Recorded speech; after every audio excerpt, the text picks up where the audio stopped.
Hi guys, so in the last video I pulled a Megalith Aratron from my boosters and decided that I was going to build a deck around that. So my first step has been to go out and get myself a deck core. I was quite happily surprised when I looked up Megalith deck cores.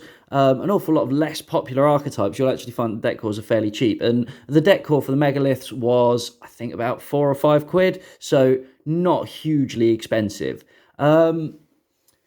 I'm going to start off by showing you what's in the deck core, so what the core cards of the Megalith archetype are, and then I'm going to expand onto how I've gone further on to build this deck.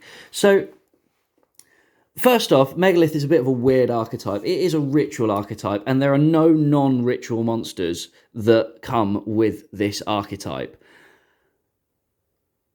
We don't have a ritual spell either. So we actually use the Megalith monsters themselves to ritual summon other Megalith monsters.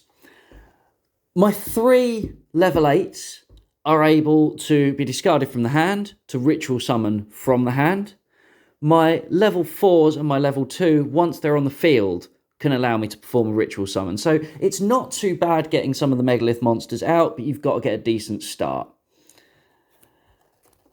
I'm going to start off looking at this guy. So this is Megalith Phaleg. He is going to be your tank. So he's got 2,500 attack. He's only got 1,200 defense. But he does allow every ritual monster on the field to gain 300 attack and defense for each ritual monster in your graveyard. So with this deck, I'm going to be binning a lot of stuff to grave. It's going to end up having loads and loads of things going in that graveyard, and that is going to be quite a useful effect. Bethor, I'm not so certain if this is going to stay in this deck. It has got the usefulness that it allows me to start off my ball rolling. It starts off a ritual summon, so when I've got nothing on the field, I can bin it from hand and start ritual summoning to the field.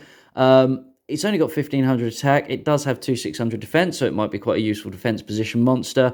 It also allows me, when it's ritual summoned, to target cards my opponent controls up to the number of ritual monsters with different names in my grave and destroy them. So, yeah, clearing my opponent's field might be handy. Aratron. Now, Aratron is going to be really, really useful. Not only does it allow me to discard from my hand to ritual summon during my turn, but that is in fact on this card a quick effect, so I can do that in my opponent's main phase, which is going to be quite handy if I want to pull something like Arc, Ophiel. Yeah, that's going to be really quite useful. The other thing that this has got is it's got a negate, and in the modern game, negates are really, really quite important. So what I can do is I can place one ritual monster from my grave to the bottom of my deck, and if I do, I can negate my opponent's activation and destroy the card that has been activated. So yeah, this is going to be quite a handy card. This is definitely going to be a keeper in my deck. I'm now going to look down to some of my level 4s. So Ophiel's pretty good. When this is ritual summoned, it allows me to draw a Megalith monster from my deck to my hand. So that's going to be quite an essential play. And then I've got Haggith. Now, Haggith allows me to draw a spell from my deck to my hand. And the way that I'm going to be working this deck, that is going to be another essential card to play. Arc. Now, Arc allows me to ritual summon during my main phase as a quick effect. That is going to be pretty useful, and it's going to be one of my main plays in the way that I'm designing this deck. So I'm hoping to have this deck to pretty much lock out my opponent, to stop him being able to play any cards in the main phase, and just try to stall and control what my opponent is doing. It also allows me to draw an extra card when it's ritual summoned, so that's pretty handy. That's going to build up things in my hand, and I'm going to use a combination of Arc and Haggith to kind of mill through my deck to find exactly what I need. Full is probably one of the most essential cards in this whole deck. It's only a level 2 monster, which means as far as the ritual summon goes, pretty much anything can ritual summon it.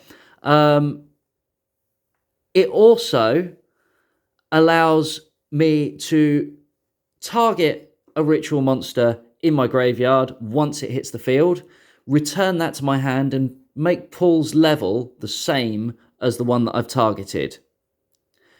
And again, I can still use this as a ritual card. So all of my 2 and 3s, once they're on the field, I can use to ritual summon from my hand. So that's pretty handy. The other bits that are in the deck core, we've got a couple of traps. There's only 2 traps that I could find that are relevant to Megalith. And that's Megalith Emergence, which allows me to special summon in defense position something from my graveyard. But when it leaves the field, it gets placed at the bottom of my deck. So it's kind of like a bit of a Call of the Haunted, Monster Reborn type thing. It's pulling back from my graveyard to my field, and that's pretty good. And Megalith Promotion.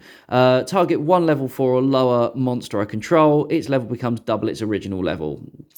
I'm not convinced. This isn't something that's actually going to make it to the final piece. It might drop into my side deck, depending on how it plays, but I don't think that Promotion is going to be something that I'm really going to be putting into this deck. I've then got 2 spell cards. So my Megalith standard spell card is Megalith Uniform. All monsters my opponent controls lose 500 attack for each ritual monster on the field to the end of this turn. That's pretty good. That's pretty useful. I've also got Ritual Summon 1 Megalith Ritual Monster from your deck in defense position by tributing monsters from your hand or field whose total levels equal exactly twice its level. So I can see kind of where Promotion might be useful for that, but when I can make full a level 8 really, really easily, it's not too much of a worry about Promotion sort of doubling its level or anything like that. The last card then in the core is Megalith Portal, and this is again going to be a main driver in combination with Haggith and Arc to really mill through my deck to find exactly what I need. The first time each ritual monster is summoned, each ritual summon monster will be destroyed by battle each turn. It's not really, really handy. It's going to mean that my opponent's got that much more to punch through. But the real effect, the real go-to effect on this is I can target 1 ritual monster in my graveyard every time I summon a ritual monster and add it to my hand. This is a once per turn, so I'm going to need to be able to mill out and keep swapping my field spell to keep that effect going, but that's something this deck can do quite easily. So guys, that is the deck core. That is what I've got purely from the core of my deck. I'm going to have a look in the next video at some of the support spells and some of the extra spells and monsters that I've added in to really start to make this thing competitive. So I'll see you in the next video, guys.